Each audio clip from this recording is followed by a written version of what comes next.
The harbor town wakes to December rain.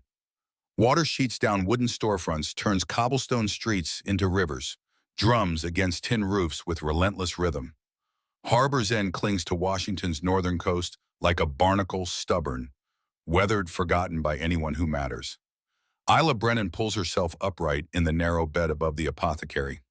Her body protests every movement now. 9 months of carrying weight that shouldn't exist, of hiding what can't stay hidden much longer. Her hands move to her stomach automatically the way they have 1,000 times since she fled into the night with blood on her feet and shame burning through every nerve. The belly beneath her worn nightgown is impossible, round and heavy and undeniable, too large for one pup. She's known that for weeks but hasn't let herself think about what it means. Rain hammers the single window. Wind rattles the shutters. Somewhere in the distance, a foghorn calls across gray water. Isla closes her eyes and counts heartbeats. Her own, then the others. The ones that shouldn't be there. The ones that prove she survived something that should have killed her. 10 months ago, she was someone else entirely. 10 months ago, she wore silk and slept in feather beds and believed the man who whispered promises against her throat in the dark. 10 months ago, she was stupid. Footsteps creak on the stairs. A soft knock precedes Margot's weathered face appearing in the doorway. The older woman carries a tray with tea and bread, her expression equal parts concern and careful neutrality. She's gotten good at that look over the past 9 months, not asking questions that might shatter the fragile peace they've built. "Morning, dear. How are you feeling?" Isla shifts her weight, trying to find a position that doesn't make her back scream. Tired, heavy, the usual. Margot sets the tray on the small table beside the bed. Her eyes linger on Isla's stomach with the practiced assessment of someone who's seen plenty of pregnancies. Too many, probably. Harbor's End is the kind of place where women come to disappear. Opal's downstairs preparing scent blockers. Fresh batch. Should last you another week. Another week. Isla's throat tightens. A week ago, she thought she had time. Now every day feels like borrowed moments slipping through her fingers. "Thank you. For everything. I don't know what I would have." "Hush now." Margot's hand rests briefly on Isla's shoulder. "We look after our own here. You eat. Rest. The storm's getting worse." After Margot leaves, Isla forces herself to eat the bread even though her stomach churns. The babies her mind corrects traitorously need the nutrition. She needs her strength. Because running is all she knows now, and running requires fuel. She dresses slowly, layers of wool and cotton meant to disguise her shape, though nothing really works anymore. Her wolf stirs restlessly beneath her skin, anxious in ways that make her chest tight. The scent blockers help, but they're not perfect. Any wolf who got too close would smell what she is, what she's carrying, what she's hiding. The memory hits without warning. It always does. No matter how hard she tries to lock it away, it finds her in quiet moments. Darius Thornwell standing in the throne hall of Frost Peak Citadel. February morning week sunlight through stained glass windows. The entire court assembled. Alphas in formal dress, advisors with their calculating eyes, servants pressed against marble pillars, hungry for scandal, and her, standing in the center of it all, still feeling the phantom warmth of his hands on her skin from the night before. "This Omega is unsuitable as Luna." His voice echoed off stone walls, cold, formal, final, like she was a contract being terminated instead of a person whose heart was shattering in real time. "For the good of the kingdom, I will bind myself to Vivian Ashford of the Valewood Territories." She'd watched his face, waited for him to look at her, to show some flicker of the man who'd held her 6 hours earlier, who traced patterns on her hip and whispered that he wanted this, wanted her, wanted everything he couldn't have. He never looked. Not once. Not even when she fled the hall with her wolf screaming inside her chest. Isla's hands shake as she braids her hair. The memory tastes like copper and ash. Some wounds don't heal. They just learn to bleed quietly. Downstairs, the apothecary smells like dried herbs and beeswax and the particular mustiness of old buildings near the sea. Opal works at the counter grinding something in a mortar with steady practiced movements. She's older than Margot by a decade sharper in all the ways that matter. "There you are, girl. Come here. I need to check your scent profile." Isla crosses to the counter. Opal takes her wrist, pressing 2 fingers to her pulse point. Her nostrils flare slightly. Her expression shifts from neutral to concerned. The blockers are failing faster than they should. How far along did you say you were? 36 weeks, maybe 37 now. I've lost track. Opal's eyes narrow.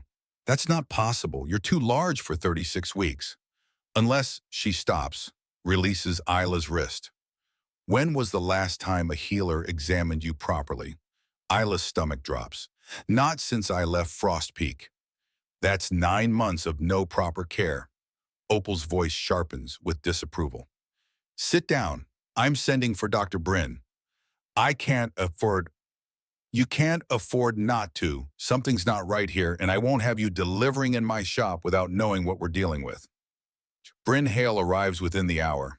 She's the closest thing Harbor's End has to a proper midwife, human competent and blessedly incurious about the occasional wolf who passes through. She's delivered enough babies in this town to know when not to ask questions. She takes one look at Isla and her professional mask cracks slightly. How long have you been this size? I don't know. It happened gradually. Dr. Bryn guides Isla to the back room, helps her onto the examination table with gentle efficiency. Her hands press carefully against Isla's stomach, measuring, assessing. Her expression grows more confused with each passing moment. I need you to lie very still. Don't move. Isla obeys. Her heart hammers against her ribs. Something in Dr. Bryn's voice has shifted from concern to something deeper. Something that tastes like shock. Dr. Bryn's hands move across her stomach again. Lower, higher, to the sides. She presses her ear against Isla's belly, listening with the intense focus of someone searching for something specific. The silence stretches. Rain drums on the roof. Somewhere outside, a gull cries. Finally, Dr. Bryn lifts her head. Her face has gone pale. Isla, when you said one pup, are you certain? Yes. Why wouldn't it be? Dr. Bryn's hands return to her stomach. This time, Isla feels what she's doing. Feeling for position, for sorrows, for the specific rhythm of "oh gods." The words escape Isla before she can stop them, because she feels it now. 3 distinct patterns of movement beneath Dr. Bryn's palms. 3 separate heartbeats pulsing against her own. There are 3 heartbeats, Isla. Dr. Bryn's voice is steady, but her eyes are wide. You're not carrying one pup. You're carrying triplets. The world tilts. Isla's vision swims. Her wolf surges inside her chest with something between terror and fierce protective joy. That's not possible. I can feel them. 3 distinct patterns. 3 separate movements. You're carrying triplets. Isla's hands fly to her stomach, and there it is. Undeniable now that she knows what she's feeling. 3 pulses, 3 tiny lives. 3 futures curled inside her body. The memory slams into her with brutal clarity. Darius's hands on her hips, his mouth against her ear, his voice rough with need and something deeper. I want this. I want you. His body moving with hers, his fingers threading through her hair. The way he looked at her afterward like she was air and he was drowning. And now, Olga, 3. I need you to breathe, Isla. Dr. Bryn's voice cuts through the spiraling panic. You're hyperventilating. Look at me. Breathe. Isla gasps. Her chest heaves. Tears burn hot down her face. I can't. This can't be. I thought one was already. How am I supposed to... The door to the back room opens. A woman stands in the doorway. Isla's seen her around town, Ember Lockwood. Mid-30s, storm gray eyes, movements that hint at something other than human or wolf. She runs a small shop near the docks that sells candles and crystals and other things people whisper about. I felt it. Ember's voice is quiet. The shift. May I? Dr. Bryn looks at Isla. Isla, too overwhelmed to object, nods. Ember approaches slowly. Her hand hovers over Isla's stomach without touching. Her eyes close. When she speaks again, her voice carries weight that makes the air feel heavier. Storm-touched Omega bearing triple heirs. It hasn't happened in 200 years. What does that mean? Isla's voice cracks. Ember opens her eyes. The last time an Omega carried triplets for an AlphaKing, it sparked a civil war. 3 heirs, 3 claims to power, 3 potential alphas fighting for one throne. The kingdom tore itself apart before the pups were even weaned. Ice floods Isla's veins. These are just babies. They're never good babies, not when you're carrying the future of the Thornwell bloodline inside you. Ember's expression is sympathetic but unflinching. The moment word gets out, and it will get out, you become the most valuable and most dangerous person in this region. I don't understand. Allies will want to protect you to secure their claim to those pups. Enemies will want to kill you to prevent anyone else from having them. And Darius Thornwell, Ember pauses. He rejected you publicly, announced his engagement to another alpha. What do you think he'll do when he finds out you survived and you're carrying 3 of his heirs? The question hangs in the air like smoke. Isla's mind races. 9 months of hiding, 9 months of staying invisible, 9 months of building a fragile safety that's about to shatter completely. There are prophecies, Ember continues quietly, about storm-touched omegas, about bloodlines that carry triple heirs, about children born to rejected mates during celestial alignments. Old stories that most dismiss as myth. Prophecies aren't real, aren't they? Ember's smile is sad. You felt 3 heartbeats when there should be 1. You survived a rejection that should have killed you. You're hiding in a harbor town during the worst storm season in 50 years. Tell me fate isn't watching. A howl cuts through the afternoon. Close. Too close. The sound of it makes Isla's wolf bare its teeth inside her chest. Dr. Bryn moves to the window. That's not local. That's pack communication. Another howl answers the first. Then a third. Coordinated. Deliberate. The language of hunters closing in. Margot bursts into the room. There are strangers at the docks. Big men. Wolf eyes asking questions about a pregnant woman living alone. Isla's blood turns cold. How many 4 that I saw? Could be more. Ember's expression darkens. They found you. The question is who sent them. I need to leave. Isla pushes herself off the examination table.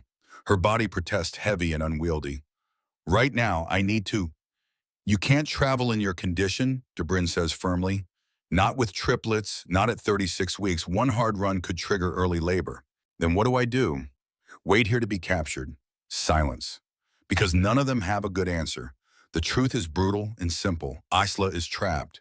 Her body won't let her run fast enough or far enough anymore. The scent blockers are failing. The triplets make her too valuable to ignore and too dangerous to let live. You could reveal yourself publicly, Ember says slowly. Make it known who you are and what you're carrying. That's suicide, Margot snaps. Or it's insurance. Right now, she's a secret. Secrets can disappear without consequences. But if the entire region knows the AlphaKing's rejected mate is carrying triplets, killing her becomes politically complicated. Isla's mind spins. Reveal herself. Stand in front of whatever remains of Darius's court and say, I'm alive. I'm pregnant. These children are his. The thought terrifies her. But maybe Ember is right. Maybe staying hidden only works until it doesn't. Thunder crashes overhead. The building shakes. Somewhere outside, wood splinters. Opal appears in the doorway, face pale. They're coming. 3 wolves. They just killed Rosalind's dog. When it barked at them. Isla's hands move protectively to her stomach. The triplets shift beneath her palms. Restless. Anxious. Like they can feel her fear. There might be one other option. Isla's voice sounds steadier than she feels. I sent a message 3 days ago, through a scout passing through Harbor's End. Everyone turns to stare at her and, what kind of message? Dort Bryn asked carefully. Isla's throat tightens. I told him to tell the AlphaKing about the pups that they're his. The room goes very still. You contacted Darius Thornwell, Margot's voice rises. After everything he did to you. I was desperate, sick, scared. I thought, Isla's voice cracks. I thought he should know his children exist, even if he doesn't care, even if he never comes. They deserve to know their father knew about them. Oh, child. Margot's expression is torn between sympathy and horror. You have no idea what you've just done. What do you mean? Ember's face has gone grave. Messages don't travel in straight lines. If you told a scout others heard, tavern owners, dock workers, people who sell information to the highest bidder, the implication crashes over Isla like a wave. Her message didn't just reach Darius, it leaked, it spread. It turned her from an invisible refugee into a target with a bounty. The front door of the apothecary explodes inward. Wood splinters, glass shatters. A massive wolf fills the doorway, its eyes glowing amber in the dim light. Behind it, two more wolves prowl into view, their movements coordinated and predatory. Isla's wolf surges inside her, desperate to fight, but her pregnant body is too slow, too heavy, too vulnerable. Margot and Opal scramble backward. Dr. Bryn grabs a knife from the counter, useless against werewolves, but brave regardless. Ember steps forward, her hands beginning to glow with something that isn't quite natural. The lead wolf shifts. A man stands there now, tall, scarred, dangerous. His eyes sweep the room before landing on Isla with predatory focus. There you are, the little Omega who's been causing so much trouble. Isla recognizes him from court descriptions. Slade, one of Cade Reaver's enforcers. Brutal, efficient, utterly without mercy. What do you want? Her voice comes out steadier than she feels. You, live preferably. But my employer isn't too picky. The smile is all teeth. You can come quietly or we can make this difficult. Your choice. Who hired you? Does it matter? You've been useful dead or alive to more people than you can count. But those pups you're carrying, he takes a step closer. They're worth a fortune to the right buyer. Rage floods through Isla, hot, fierce, protective. Touch me and what? He laughs. You'll fight. You can barely stand. He's right.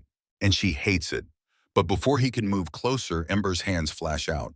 Light explodes through the room. Blinding, disorienting. The wolves yelp and stagger back. Run! Ember shouts. Margot grabs Isla's arm, pulling her toward the back door. They stumble through the narrow hallway out into the alley. Rain immediately drenches them. Thunder crashes overhead like the sky is breaking apart. Where do we go? Margot gasps. Isla's mind spins. The harbor is too exposed.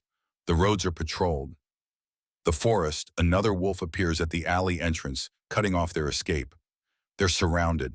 Isla's heart hammers against her ribs. The triplets shift anxiously inside her, sensing her fear. Her wolf is snarling, desperate to protect them, even though fighting is impossible. This is it. This is how it ends. 10 months of running, 10 months of surviving, all for nothing. Then a new howl splits the night, different from the others, deeper, more commanding. The sound of an alpha calling his pack to battle. The wolves surrounding them freeze, ears pricking. Recognition and fear flash across their faces. A massive black wolf crashes into the alley, moving with lethal speed and precision. It hits Slade's wolf form with the force of a battering ram, sending both creatures tumbling across rain-slicked cobblestones. More wolves pour into the alley, these ones moving with military coordination, fighting with focused ferocity. And then the black wolf shifts. Darius Thornwell stands in the rain, chest heaving, eyes glowing gold, completely and utterly focused on one thing. Her. Isla. Her name on his lips sounds like prayer and curse combined. She can't move, can't speak, can only stare at him, soaked, furious, desperate, as 10 months of pain and longing and betrayal crash over her all at once. Don't. The word tears out of her throat. Don't touch me. But he's already moving, crossing the space between them in 3 strides. His hands reach for her shoulders, and she feels it, the pandinin she thought was severed, damaged but undeniable, flaring to life at his touch. Every nerve in her body screams, recognition, rejection, need, fury. The bond pulses between them like a live wire, raw and bleeding, and somehow still connected. I'm not losing you again. His voice is wrecked, raw. I'm not losing any of you. Behind him, the battle rages. His wolves she recognizes Callum, his beta, and others from court fight Slade's mercenaries with brutal efficiency. Rain falls like tears. Thunder drowns out the sounds of combat. Isla's hands press against Darius's chest, pushing him away even as her wolf whines to get closer. You lost me 10 months ago, when you stood in front of everyone and called me unsuitable. I know. When you announced your engagement the morning after you... Her voice breaks. She won't finish that sentence. Won't give him the satisfaction of knowing how deeply he carved into her. I know. His hands tighten on her shoulders, not restraining, anchoring, like he's afraid she'll disappear if he lets go. Isla, please. Let me explain. Let me... A sharp pain lances through her stomach. Isla gasps, doubling over. Her hands fly to her belly. Darius's face goes white. What's wrong, so? Nothing, just pressure. It's fine. That doesn't look fine. I said it's fine. Her voice sharpens, defensive. Years of surviving alone make her prickly about accepting help, especially from him. Dr. Bryn pushes through the chaos, medical bag in hand. She came with his team. Isla realizes with a shock that this rescue was planned, coordinated. Darius didn't stumble across her. He came looking. Isla, I need to examine you. That pain can wait. Isla straightens as much as her body allows. We need to get out of here first. Callum appears at Darius's shoulder, blood on his jaw. Sire, more are coming. We need to move. Now. Darius doesn't look away from Isla. Can you walk? I've been walking for 10 months. I'll manage. Something flashes across his face. Pain, regret, the weight of her words hitting their mark. But he doesn't argue, just nods and gestures to his team. Lighthouse, 3 miles north. We fortify there. They move through back alleys and side streets. Isla's body protests every step, but she forces herself forward. She won't be carried, won't be helpless. Not in front of him, not after everything. The abandoned lighthouse sits on a rocky outcrop, half swallowed by fog. Its beam hasn't turned in decades, but the structure is solid, defensible. Callum's team sweeps it quickly, securing the perimeter, while Darius guides Isla inside. The main room smells like salt and old wood and desperation. Someone lights a fire in the ancient hearth. Isla sinks into a chair near the warmth, exhausted beyond measure. Darius kneels in front of her, close but not touching. His eyes, those golden eyes she used to trust, search her face with desperate intensity. Isla, please, let me see. Let me know they're okay. She wants to say no, wants to push him away, wants to protect herself from the inevitable heartbreak of letting him close again. But the triplets shift inside her, and she's reminded that this isn't just about her anymore. Fine, but don't talk. His hands hover over her stomach, asking permission without words. She nods once, sharp and reluctant. When his palms press flat against the swell of her belly, the bond between them surges. Stronger than it's been in 10 months. Bleeding but not broken. Damaged but desperately trying to reconnect. 3 distinct kicks answer his touch. Darius's breath catches. His eyes squeeze shut. Tears track down his face, mingling with rain and blood. 3, he whispers. Oh, gods. 3. Yes. How long have you known? Since this morning. Her voice is flat, empty. I thought it was 1. I didn't have access to healers. I've been surviving alone. Because of you. The accusation lands like a physical blow. Darius's hands remain on her stomach, trembling slightly. I'm sorry. The words sound hollow even to her ears. I'm so sorry. I don't know how to fix this. I don't know how to make it right. But I swear to you, Isla, I will spend the rest of my life trying. Why should I believe you? Because I can't breathe without you. The confession rips out of him, raw, honest, devastating. Because I haven't slept since you left. Because every day for 10 months I've felt like I'm missing half my soul. Because you were my mate and I rejected you, and it's killing me. Isla's breath hitches. You chose the alliance. I was wrong. You called me unsuitable. I was a coward. Her voice breaks completely. You made me feel disposable. Darius's forehead drops to rest against her stomach. One of the pups shifts beneath his touch, and he makes a sound like breaking. You are anything but disposable. You are everything. And I destroyed us because I thought duty mattered more than love. I was wrong. I was so wrong. Outside, thunder shakes the lighthouse. Inside, Ela stares at this man who shattered her and is now kneeling at her feet, begging for scraps of forgiveness she doesn't know how to give. I hate you, she whispers. I know. I wanted to die when you rejected me. I know. I still feel the bond. It won't let go. And I hate that too. I know. His hands tighten slightly, holding on like she might disappear. I know, and I'm sorry. I'm so sorry. They stay like that as rain hammers the lighthouse and wind screams through broken shutters. Darius kneeling, Isla crying. Three heartbeats connecting them in ways words can't touch.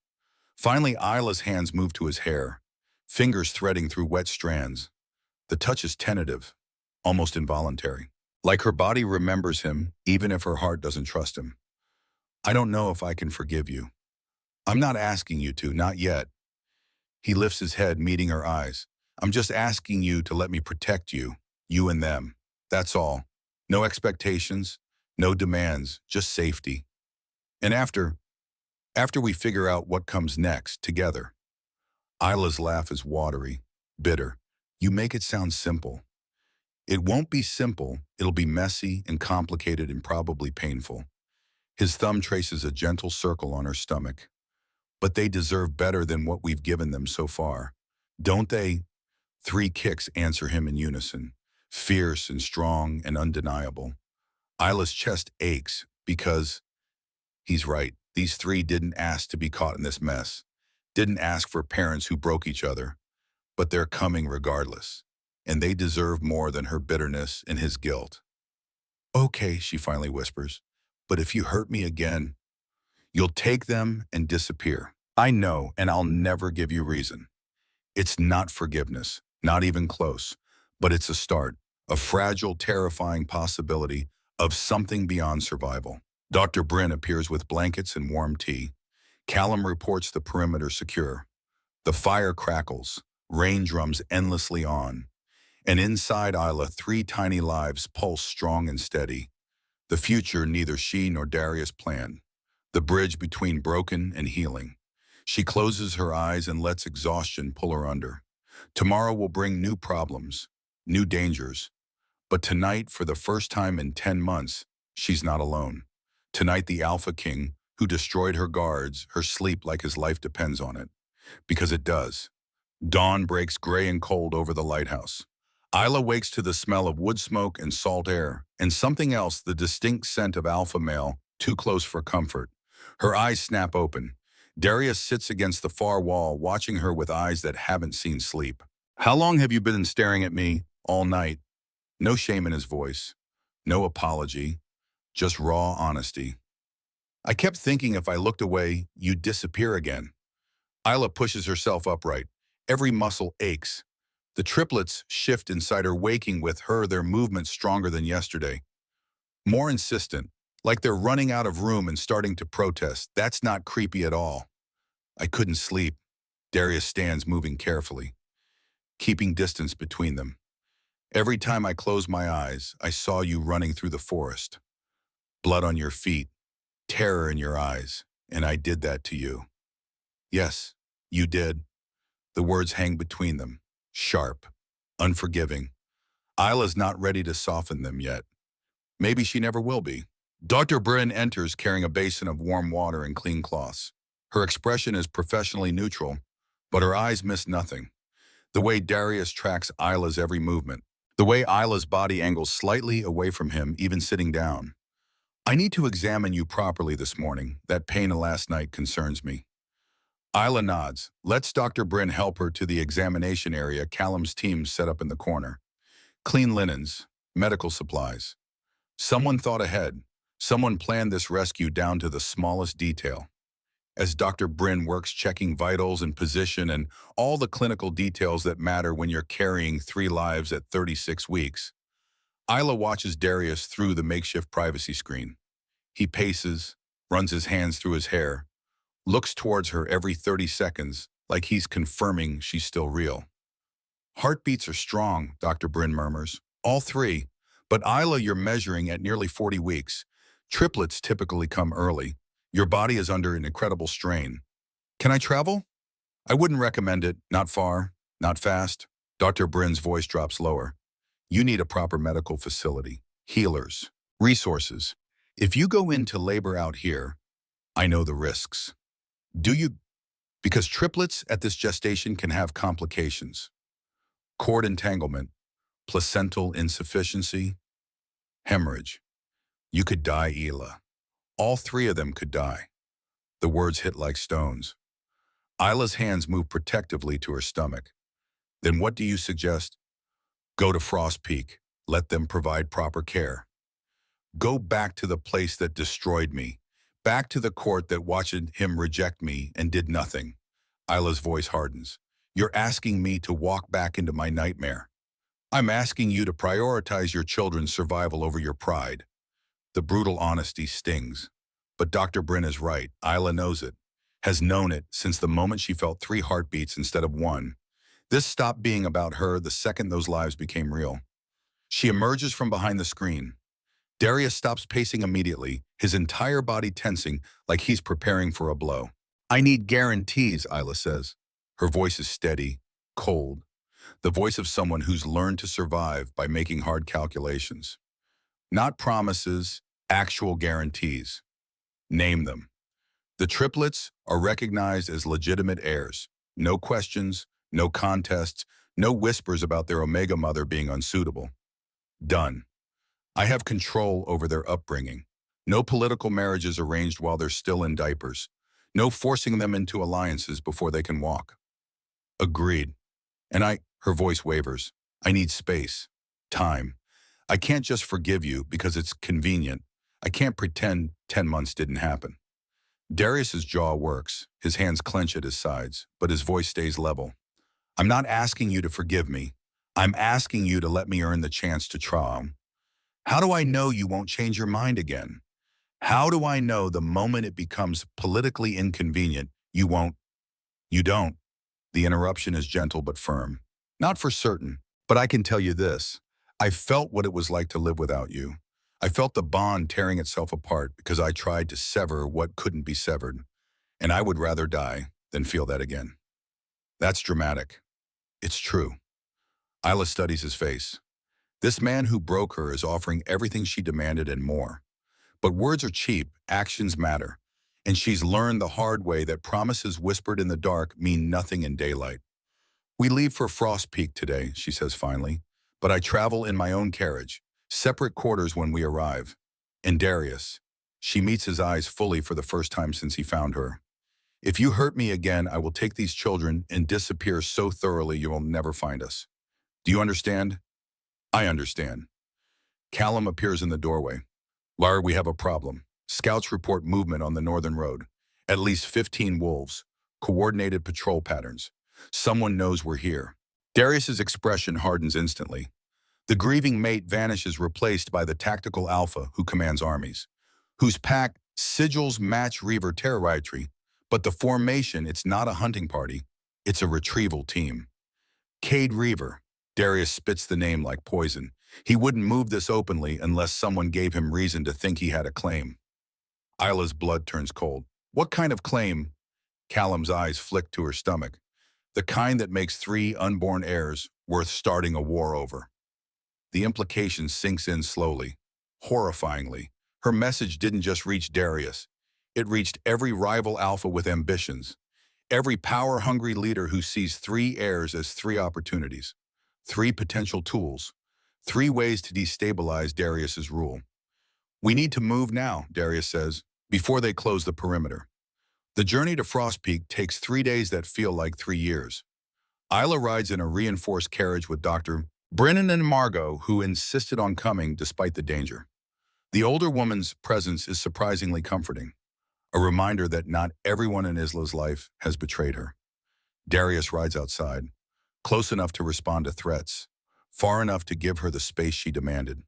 She watches him through the carriage window sometimes, sees how his shoulders never fully relax, how his head turns at every sound, how his wolf prowls just beneath his skin, hyper-vigilant and barely controlled. The bond between them pulses constantly now. Not comfortable, not welcome, but undeniable. She feels his exhaustion, his fear, his desperate determination to protect what he almost lost. She hates that she feels it, hates that part of her responds to it, hates that her wolf whines to be closer to him while her human side wants to claw his eyes out. On the second night, they camp in a clearing near a frozen stream. Isla refuses to stay in the same tent as Darius, but she lets him bring her dinner. Roasted venison, fresh bread, herbs she recognizes from Margot's apothecary. He sets the plate down carefully, starts to leave, stops. May I? His hand gestures toward her stomach. Every instinct screams to say no, to protect herself, to maintain the walls she's built. But the triplets have been restless all day, and she's exhausted, and maybe, just maybe, they need to feel their father's presence too. 5 minutes. Darius kneels beside her chair like he did in the lighthouse. His hands hover, waiting for permission. She nods once. When his palms press flat against her belly, all three babies respond immediately, like they recognize him. Like some part of them knows this is the other half of what created them. They're so active, Darius murmurs, wonder in his voice. They never stop moving, especially at night when I'm trying to sleep. Do you know? He stops, starts again. Have you thought about names? The question catches her off guard. Names feel permanent, real, like accepting these children will be born and live and need identities. Not really. I kept thinking I'd deal with that after. After they were born, after I knew they'd survive. They'll survive. Darius's voice is fierce, certain. All three. I'll make sure of it. You can't control everything. Watch me. Something in his tone makes her look at him more closely. His face is haggard, lines around his eyes that weren't there 10 months ago. Gray threaded through his hair at the temples. The rejection didn't just hurt her, it's been killing him too. Why did you do it? The question escapes before she can stop it. That night, you held me like I mattered, and then you called me unsuitable 12 hours later. Why? Darius's hand still on her stomach. His jaw works. Finally, he speaks. Elder Corvin came to my chambers at dawn, before you woke, told me the council had convened an emergency session, that Vivian's father was threatening to collapse the trade treaties if I didn't honor the marriage arrangement, that 3 smaller packs were ready to declare independence, that thousands would die in the resulting conflict. So you chose them over me. I chose wrong. His voice cracks. I thought I could sacrifice us to save them. That duty mattered more than... He stops, swallows hard. I thought I could live with losing you, that the bond would sever and I'd heal and everything would be fine. But it didn't. No, it bled every day, every hour. My wolf went slowly feral. I couldn't sleep, couldn't eat, couldn't sense threats the way I used to. The bond wouldn't let me forget you. And I realized too late that I'd destroyed the only thing holding me together. Isla's chest aches because she feels the truth of it through the bond, his wolf's instability, the way his control frays at the edges. He's not lying. He's been dying slowly for 10 months while she's been surviving. It doesn't fix anything, but it makes the anger slightly less sharp, slightly more complicated. You should have told me that morning. You should have explained instead of, I know I was a coward, afraid if I looked at you, I'd break, afraid if you asked me to choose you, I would. And I thought, his voice drops to barely a whisper, I thought if I made it brutal enough, you'd hate me, and hating me would make it easier for you to leave. It didn't make it easier, it just made it hurt more. I know, I'm sorry. The words hang between them, insufficient, inadequate. But maybe words always are when you're trying to explain how you broke someone's heart while your own was shattering. One of the triplets kicks hard against Darius's palm. He makes a sound between a laugh and a sob. They're strong. They have to be. Their father is an idiot, and their mother is extraordinary. Isla wants to deflect the compliment, but she's too tired, too worn down by pain and pregnancy and the sheer exhaustion of staying angry every waking moment. I'm not extraordinary. I'm just surviving. That's what makes you extraordinary. Before she can respond, shouting erupts from the perimeter. Callum's voice rings out sharp and commanding. Darius is on his feet instantly, wolf rising to the surface. Stay here, don't leave the tent. He's gone before she can argue. Isla pushes herself up, with effort moving to the tent entrance. Outside, chaos. Wolves emerging from the forest. Not Darius's pack. These ones move with different coordination, different purpose. And at their head, a massive gray wolf she recognizes from court descriptions. Cade Reaver himself. The wolves clash in brutal combat, tooth and claw and savage efficiency. Isla's wolf snarls inside her chest, desperate to fight, to protect. But her pregnant body is useless in battle. All she can do is watch. Darius fights like something possessed, feral, brutal. Every move calculated to kill rather than injure. She's never seen him like this. At court, he was controlled, measured.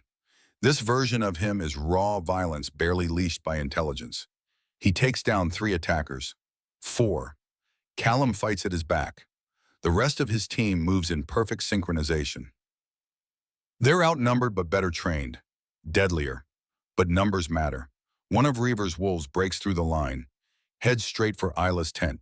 She doesn't think, just reacts. Shifts faster than she has in months. Her pregnant wolf form is ungainly off balance, but still has teeth, still has claws, still has a mother's rage. She meets the attacker head on, goes for the throat, misses, gets slammed into the ground hard enough to see stars. The wolf's jaws close around her shoulder. Then Darius is there, ripping the attacker off her with strength that shouldn't be possible, tearing out its throat in one savage motion. Blood sprays hot across snow. He shifts back to human, falling to his knees beside her wolf form. His hands shake as they move over her, checking for injuries. Isla, look at me. Are you hurt? Did he? She shifts back, gasps at the pain in her shoulder. But it's superficial, bruising, not tearing. The triplets. Her hands fly to her stomach. 3 distinct patterns of movement answer. Agitated, frightened, but alive. I'm okay. They're okay. Darius makes a sound like breaking, pulls her against his chest despite the blood and mud and chaos around them. She should push him away, should maintain distance. But her body is shaking and her wolf is terrified, and for just this moment, she lets herself be held. You could have died, he says into her hair. You could have, but I didn't. We're fine. You're pregnant with triplets and you just fought a full-grown alpha wolf. That's not fine. I was protecting our children. The words slip out before she thinks them through. Our children. Not my children. Ours. The admission shifts something between them, small but significant. Darius pulls back enough to look at her. His eyes are molten gold. Wild. Barely human. We need to get to Frost Peak. Tonight. No more camping. No more waiting. Every hour we're exposed is another chance for... I agree. He blinks, surprised by her capitulation. We can't keep doing this, Isla continues. Her voice is shaking but determined. Running, fighting, hoping they stay safe while we're vulnerable. They need proper protection, proper care, and she swallows hard. I can't do this alone anymore. You're not alone, not anymore. It's not forgiveness, not reconciliation, but it's acceptance of reality. Acceptance that these 3 lives growing inside her need more than her pride and his guilt can provide. They ride through the night, Isla in the carriage trying to sleep, but too wired on adrenaline. Darius outside pushing the pace until the horses foam and his wolves struggle to keep up. By dawn, Frost Peak Citadel appears on the horizon, massive, imposing. Every stone tower a reminder of the last time Isla walked through those gates and had her heart carved out in public. Her hands shake. The triplets kick in anxious patterns. Her wolf whines deep in her chest. Dr. Bryn squeezes her hand. You're not the same woman who left here. Remember that. I'm the woman he rejected. You're the woman who survived, who carried 3 heirs through impossible circumstances, who fought an alpha wolf at 36 weeks pregnant and won. Bryn's voice is fierce. You're not helpless anymore. You're dangerous. The words settle into Isla's bones, straighten her spine. Because it's true. She's not the broken Omega who fled into the forest 10 months ago. She's been tempered by survival, by solitude, by the absolute necessity of staying alive for 3 lives depending on her. When the carriage stops in the Citadel courtyard, Isla emerges on her own. No help, no assistance. She stands in front of the assembled guards and servants and courtiers with her chin high and her hands on her swollen belly. Let them look. Let them whisper. She survived their judgment once. She'll survive it again. Darius appears at her side, not touching, not guiding, just present, a silent statement that she's under his protection, whether she wants it or not. Medical wing first, he says quietly. Get you and the triplets checked properly. Then I want to see her. He knows immediately who she means. Isla, that's not. I want to see Vivian Ashford, the woman you were going to marry instead of me. I want to look her in the eye. Something flashes across Darius's face. Warning, worry, but also understanding. Because some confrontations can't be avoided. Some wounds need to be opened before they can heal. After you are checked, after you rest. Now. Isla, I spent 10 months running from this place. I'm not running anymore. I'm not hiding. I'm not pretending to be smaller than I am so other people feel comfortable. Her voice rises, carries across the courtyard. I want to see her. Now. The courtyard falls silent. Everyone staring, waiting, watching the rejected Omega make demands of the AlphaKing who destroyed her. Darius holds her gaze for a long moment, then nods once. Bring Vivian Ashford to the throne hall. Immediately. The throne hall looks exactly as Isla remembers. Marble pillars, stained glass windows, the massive throne carved from ancient oak, the same space where Darius called her unsuitable and shattered her world. But she's different now. Pregnant, scarred, dangerous. Vivian enters through the side doors. She's beautiful in the way ice sculptures are beautiful. Perfect, cold, untouchable. Her dark hair swept into elaborate braids. Her gown the color of winter frost. She moves with calculated grace until she sees Isla. Then her mask cracks, just slightly. Shock, calculation, fear. So the Omega returns. Vivian's voice is smooth, controlled. How convenient. Convenient, Isla takes a step forward. Her hands rest on her stomach, protective and proud. You think I asked for this? You think I wanted to spend 10 months hiding like a criminal? I think you're remarkably well-timed. Pregnant with triplets. Perfect leverage. Leverage. The word tastes like poison. Is that what you think this is? What else would it be? Vivian's eyes are hard. You disappeared. Everyone assumed you were dead. And now you reappear carrying 3 heirs right when what? Right when you were about to become Luna. Isla's voice sharpens. Tell me, Vivian, did you send them? Send who? The mercenaries. The wolves who attacked me in Harbor's End. The ones who said their employer wanted me alive to study the pups. Isla moves closer. Was it you? Vivian's composure cracks further. I don't know what you're... Don't lie. Darius's voice cuts through the hall. Cold, commanding. We captured one of them. He talked, extensively. The color drains from Vivian's face.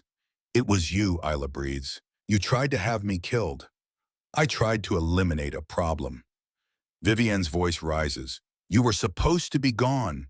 Dead or disappeared, it didn't matter. But you had to send that message, had to let him know, had to ruin everything. Ruin? Isla's laugh is sharp, brittle. I ruined your political marriage, good. You don't understand what you cost me, what you cost this kingdom. Vivian turns on Darius. I gave you a choice. Marry me. Keep your Omega mistress quiet and comfortable somewhere. Everyone wins, but you couldn't even do that. Because she's not my mistress. Darius's voice is deadly calm. She's my mate, my fated bond, and you tried to murder the mother of my children. Vivian's face contorts, rage, heartbreak, desperate calculation all at once. She doesn't deserve you. She's just an Omega. Nothing special. Nothing. She survived a rejection that should have killed her. Darius interrupts. She carried 3 lives through circumstances that would have broken anyone else. She fought a full-grown alpha while pregnant to protect our children. She is everything. And you... His voice drops to something dangerous. You are nothing. The words hang in the air. Final. Devastating. Vivian's mask shatters completely. Tears stream down her perfect face. But there's something harder beneath them. Something cold and calculating. You'll regret this. Both of you. Those triplets, they'll tear this kingdom apart. 3 heirs. 3 claims. The same mistake that caused civil war 200 years ago. You're not saving anything. You're destroying it all. Guards move forward. Take her arms. She doesn't resist. Just looks at Isla with something between hatred and pity. Good luck, Omega. You'll need it. They lead her away. The throne hall empties slowly. until it's just Isla and Darius in the space that witnessed her destruction. I need to sit down, Isla says quietly. Darius guides her to the throne. His throne. She starts to protest Omegas don't sit on the Alpha King's throne, but he's already helping her down, kneeling before her like she's the one with power. Thank you for standing up to her, for a sharp pain lances through Isla's stomach, stronger than before. Different. She gasps, doubles over. Isla, what's wrong? Another pain, sharper, lower, and then warmth, wetness spreading between her legs. Dr. Bryn appears as if summoned, takes one look and her face goes pale. Her water broke. She's in labor. The words don't make sense at first. Labor. But she's only 36 weeks. It's too early. They need more time. No. Isla's voice shakes. No, it's too soon. They're not ready. I'm not. Isla, look at me. Darius cups her face in his hands. You can do this. You're the strongest person I know. They'll die. It's too early. They won't. We have the best healers, the best care. And you, his voice cracks. You've kept them alive this long. A few more hours, that's all. Just a few more hours and they'll be here and they'll be perfect. Another contraction rips through her. Isla screams, grabs Darius's hand hard enough to bruise. The bond between them flares white hot, sharing her pain, sharing her terror. Medical wing, Dr. Bryn orders. Now. They carry her through corridors that blur together, into a room that smells like herbs and clean linen and antiseptic. Healers swarm. Dr. Bryn takes command. Darius refuses to leave. Get out, Isla gasps between contractions. No. You don't get to be here. You don't get to. I wasn't there before. His voice is wrecked, raw. I wasn't there when you needed me. I'm here now. And you can hate me for it, but I'm not leaving. Another contraction, stronger. The pain whites out everything else. She screams, curses, begs for it to stop. And through it all, Darius holds her hand, takes the abuse she hurls at him, stays. Hours blur together, pain, pressure, terror that these 3 lives will slip away before she ever meets them. Dr. Bryn's voice cutting through the wound, telling her to push, to breathe, to hold on just a little longer. Then something shifts. The bond between her and Darius suddenly slams into place. Complete, whole, unbreakable. She feels everything he feels. He feels everything she feels. The pain multiplies and divides simultaneously. Dr. Bryn gasps. The bond, it's healing. But Isla can't focus on that. Because the first pup is crowning and every nerve in her body is on fire, and she's pushing with everything she has left. A wail pierces the air, tiny, furious, alive. It's a girl, Dr. Bryn says, small but breathing. They place her on Isla's chest for just a moment. Tiny, perfect, eyes squeezed shut, and Isla falls in love so completely it steals her breath. Aria, she whispers. Her name is Aria. But there's no time to rest. The second pup is coming. Faster, stronger. Another push and a boy, healthy lungs. Darius is crying openly now, holding Isla's hand like it's the only thing keeping him tethered to earth. Connor, he says. Can we name him Connor? Isla nods, can't speak. Because the third is coming and this one feels different. Wrong. Bryn's face shifts from relief to concern. The cord. It's wrapped. Isla, I need you to stop pushing. I can't. You have to, just for a moment. Let me. The room holds its breath. Dr. Bryn works with swift precision, unwinding, adjusting. Finally now, push now. Isla pushes with everything left. Feels something tear. Feels the bond with Darius pulse with shared agony. And then a wail, weaker than the others. But there. Another girl, Dr. Bryn's voice catches. She's perfect. They clean her, check her, place her with her siblings in Isla's arms. 3 tiny lives, 3 miracles, 3 reasons everything was worth it. Celine, Isla breathes, for the moon, because she came late at night. Darius kneels beside the bed. His hand covers all 3 babies gently, reverently. His face is wet with tears and wonder and desperate love.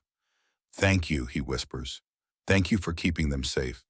Thank you for being strong enough for all of us. Isla looks at him. This man who broke her. This man who's trying to piece them back together and feels the bond humming between them. Not healed, not forgiven, but whole again somehow. Connected in ways that can't be severed. Don't thank me yet, she says tiredly. You have 18 years of proving yourself ahead of you. I know, I'm ready. She wants to believe him, wants to trust that this time will be different. But trust is earned through actions, not words. And she's done giving her heart away to promises. For now, she has 3 lives to protect, 3 futures to secure, 3 reasons to be stronger than she's ever thought possible. And as she drifts towards sleep with her children against her chest and Darius keeping watch, Isla lets herself feel something she hasn't felt in 10 months. Hope. Fragile. Terrifying. But there. 3 weeks pass in the blur of feedings and diaper changes and exhaustion so complete that Isla sometimes forgets what day it is. The medical wing becomes her entire world. White walls. Soft lighting. The constant hum of monitoring equipment tracking 3 tiny heartbeats. Aria, Connor, and Celine spend their first weeks in incubators. Too small, too early, fighting for every breath. Isla sits between them for hours, hands pressed against the warm glass, willing her strength into their fragile bodies. Darius is there every day, every night, learning to hold them with hands that once commanded armies but now shake when lifting a 4-pound infant. Learning to change diapers and warm bottles and make the soft sounds that calm crying babies. Isla watches him, studies him, looking for cracks in the facade, for signs that this devotion is temporary, that the moment politics calls, he'll abandon them again. But he stays. 3 a.m. feeding. Isla wakes to find Darius already in the nursery, Connor cradled against his chest, bottle held at the perfect angle. He's talking softly, telling his son about the constellations visible through the window, about the history of their bloodline, about the kingdom he'll one day help lead. You're supposed to be sleeping, Isla says from the doorway. Darius doesn't startle, just looks up with tired eyes. So are you. Aria was fussing. I thought.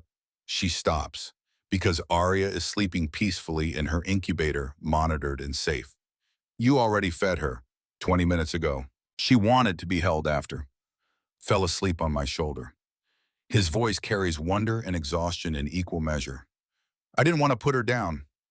Isla moves to Celine's incubator, the smallest of the 3, the fighter. She's gained weight steadily but still trails her siblings. Isla's hand presses against the glass, and Celine's tiny fingers curl as if reaching for her mother's touch. Dr. Bryn says they might be ready to leave the incubators by the end of the week, Darius continues, if they keep gaining weight, if their temperatures stabilize. And then what? Then we figure out how to keep 3 infants alive simultaneously. He smiles slightly. I'm told it's harder than commanding armies. Much harder. Armies don't need to be fed every 2 hours. Connor finishes his bottle. Darius lifts him to his shoulder, rubbing his back with practiced gentleness until a small burp emerges.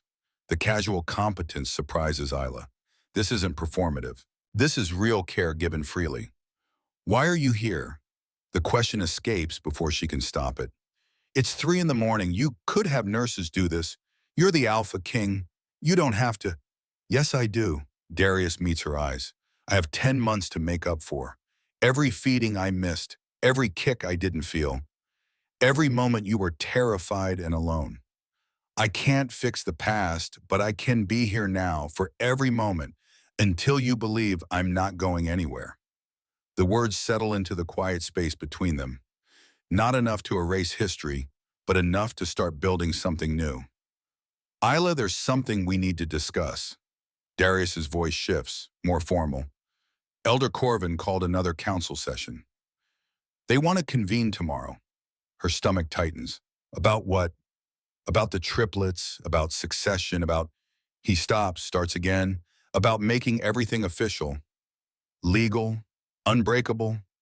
They want to verify them. Isla's voice goes flat. DNA tests, blood bonds, proof that they're really yours and not some Omega scheme. They already did the blood bond test. The results were undeniable. But yes, they want formal proceedings. public acknowledgement, and he hesitates. They want to discuss Luna ceremonies. The words hit like cold water. Luna, the title Darius once gave to Vivian, the position Isla was deemed unsuitable for, the crown that comes with expectations and scrutiny and constant judgment. I'm not ready for that. I know, but the triplets need legal protection. The only way to ensure that completely is for me to become Luna, to stand in front of everyone who watched you reject me and accept a crown from your hands. Adla's laugh is bitter. How convenient. It's not about convenience, it's about making sure no one can ever question their legitimacy. No one can ever use their Omega mother against them. The truth of it stings, because he's right. In wolf politics, perception matters. And 3 heirs born to a rejected mate are vulnerable in ways that 3 heirs born to a crowned Luna are not. I need time to think. Take all the time you need, but Isla Bethlehem. Darius shifts Connor to his other shoulder. Whatever you decide, they're protected. You're protected. That's not negotiable. The next morning brings visitors. Margot and Opal arrive from Harbor's End bringing herbs and practical supplies, and the kind of maternal presence that makes Isla's throat tight. They coo over the babies with genuine affection, offering advice gleaned from decades of experience. They're beautiful, Margot says softly, watching Arya sleep. Strong, like their mother. They're so small. What if... Stop borrowing trouble, Secretary. Opal's voice is firm. They're fighters, all 3. They'll survive and thrive. You just watch.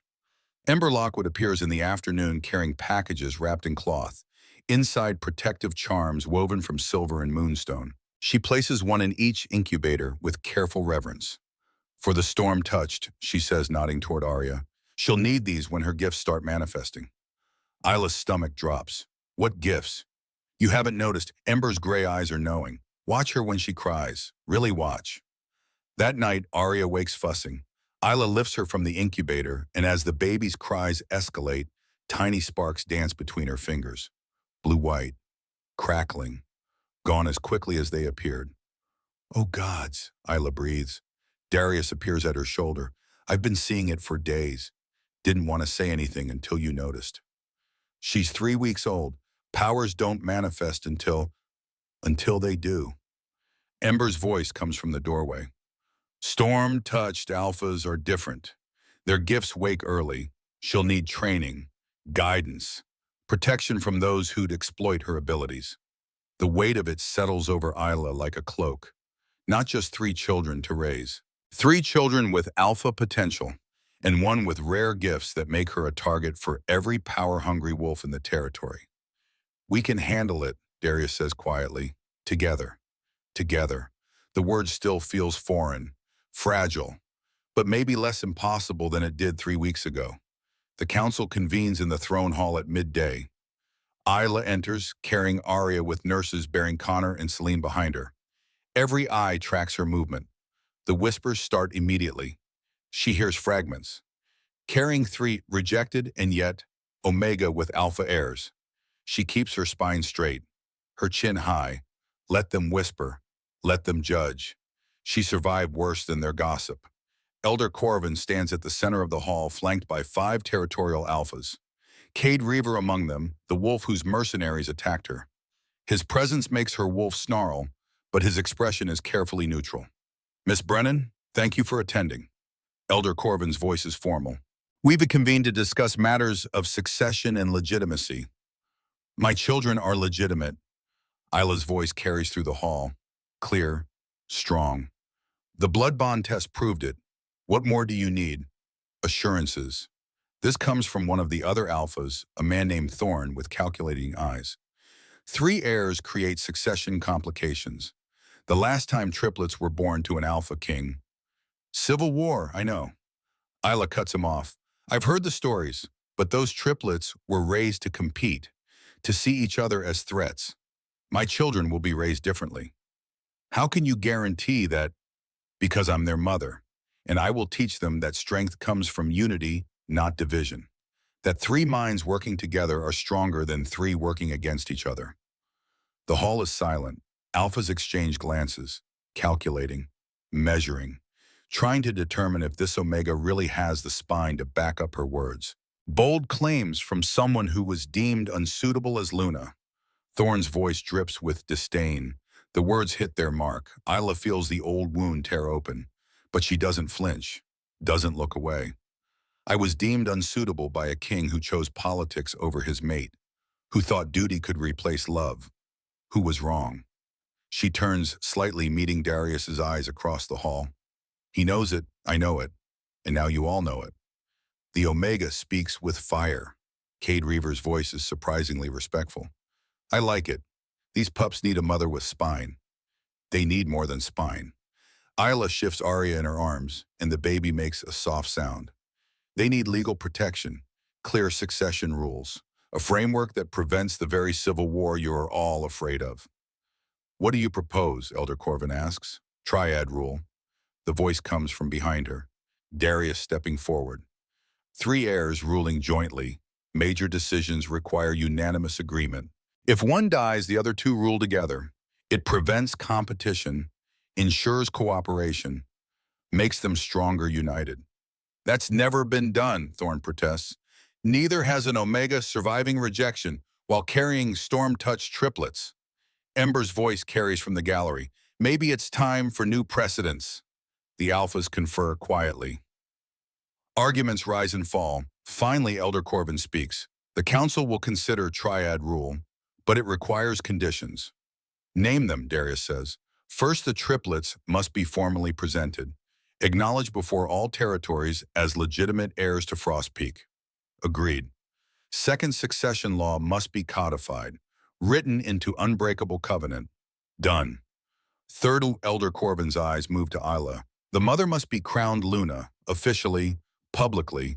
No ceremony can be delayed or avoided. The hall holds its breath, every eye on Isla, waiting for her response. She looks at the 3 alphas she carried through impossible circumstances. At Arya with her tiny sparks.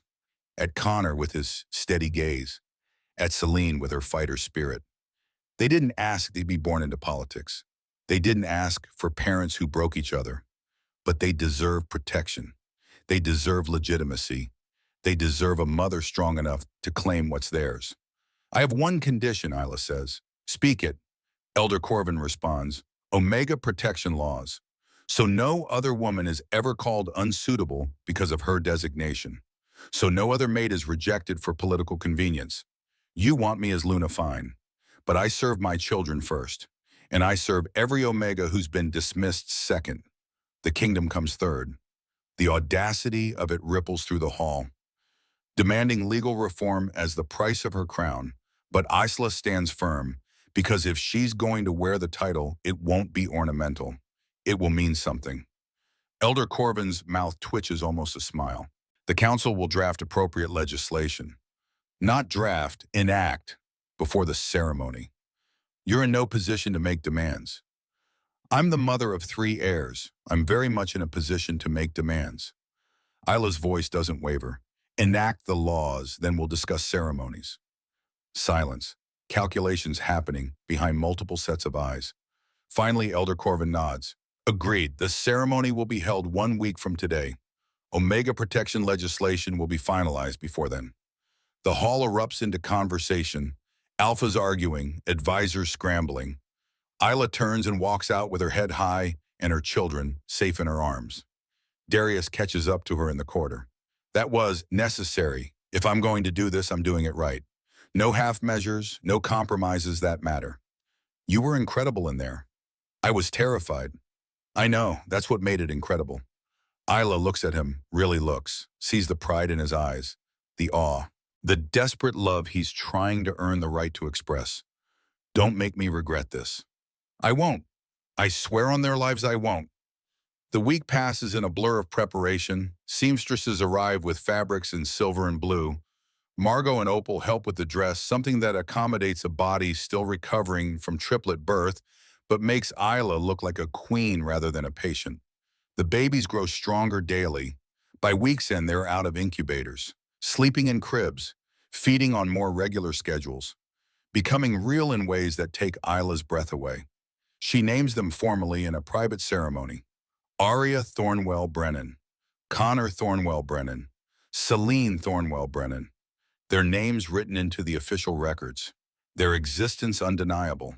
The night before the ceremony, Isla can't sleep. She stands in the nursery watching them breathe. Three tiny chests rising and falling in synchronized rhythm. Three miracles she almost lost. Three reasons everything was worth surviving.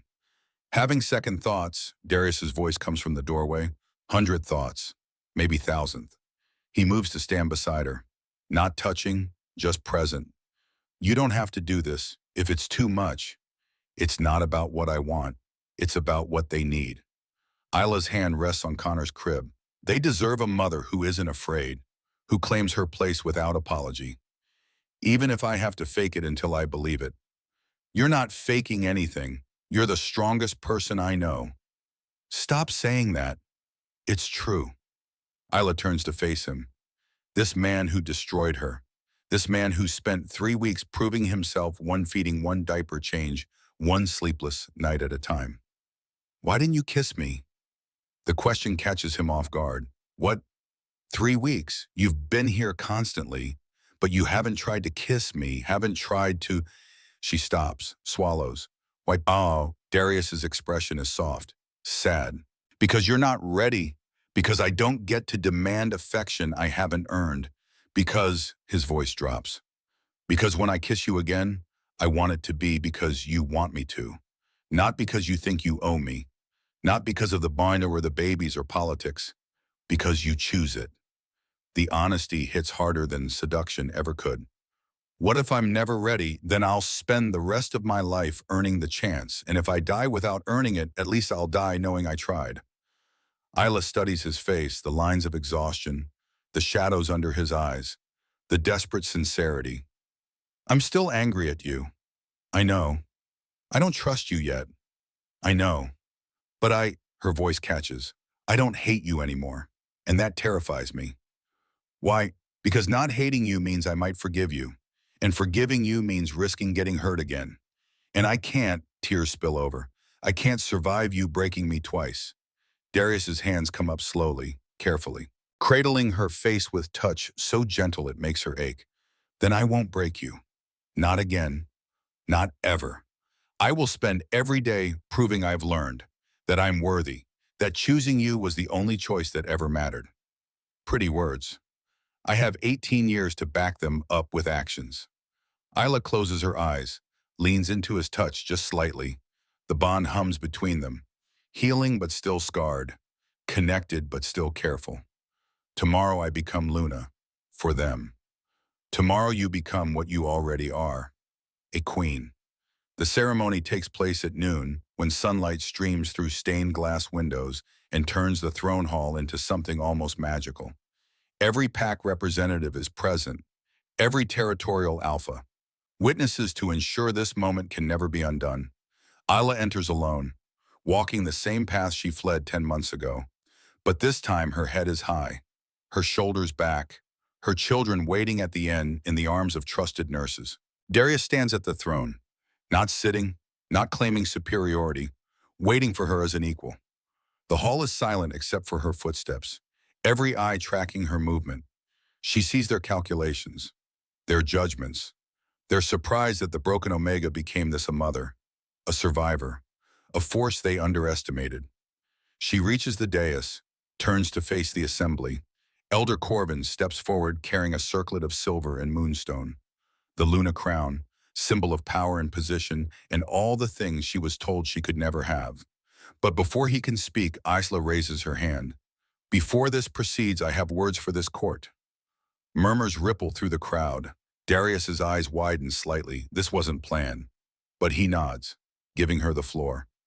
10 months ago, I stood in this hall and had my heart carved out in public. I was called unsuitable, dismissed, destroyed in front of everyone who now stands here, judging whether I deserve this crown. The hall is dead silent now. I didn't think I'd survive that day. I ran into the forest with blood on my feet and shame in my chest and a bond that was supposed to kill me. But I survived. I survived because I had to, because giving up wasn't an option. Her eyes move across the assembly, landing on faces she remembers, faces that watched her humiliation and did nothing. I carried 3 lives through circumstances that should have killed us all. I beat mercenaries while pregnant. I delivered premature triplets and kept them alive through force of will and the help of women who didn't owe me anything, but gave me everything. Margot and Opal stand in the gallery. Isla nods to them. So when you ask if I deserve this crown, understand something. I'm not asking for it. I'm claiming it. Not because Darius Thornwell offers it, not because tradition demands it, but because my children deserve a mother who is strong, who refuses to be dismissed, who teaches them that their Omega mother is their greatest advantage, not their weakness. She turns to Elder Corvin, holds out her hand. I don't accept this crown from the Alpha King. I claim it for my children, for every Omega who was told they weren't enough, for every woman who survived what should have destroyed her. I claim it as mine. The audacity steals breath from the room, but Elder Corvin's eyes gleam with approval.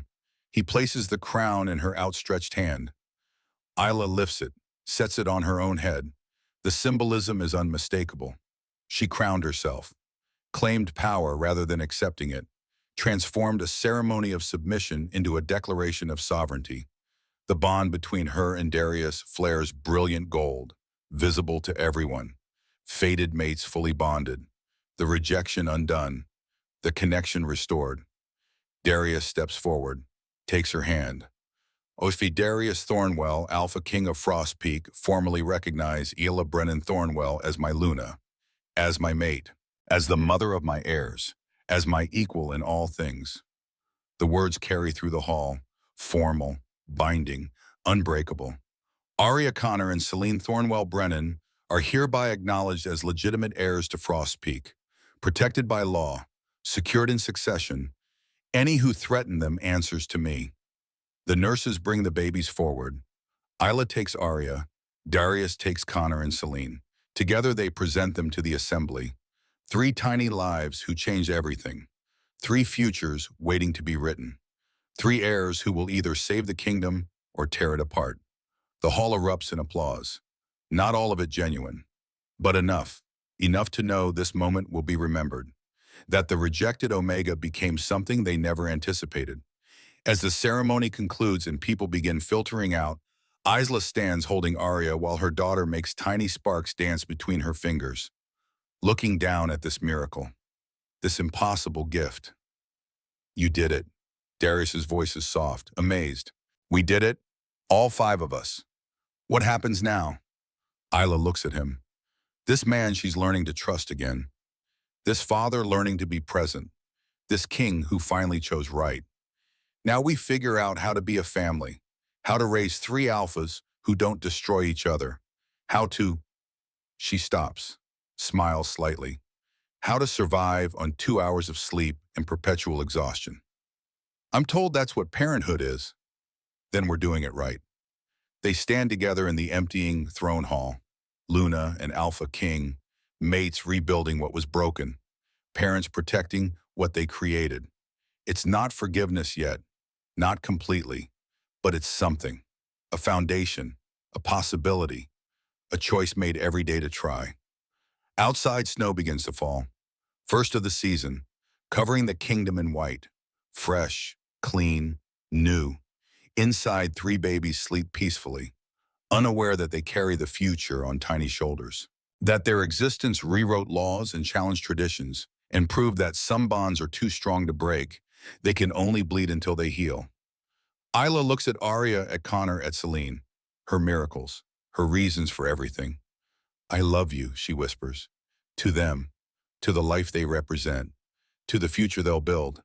And maybe, just maybe, the words extend a little bit to the man standing beside her, the one who broke her, the one who's learning to piece them back together. Not yet, not fully, but someday, because some bonds break, some bonds bleed, but the strongest bonds are chosen every single day, through actions, not words, through presence, not promises, through love earned rather than love demanded. And in the quiet of falling snow and sleeping babies and healing hearts, Isla finally lets herself believe. They'll survive this, all of them, together.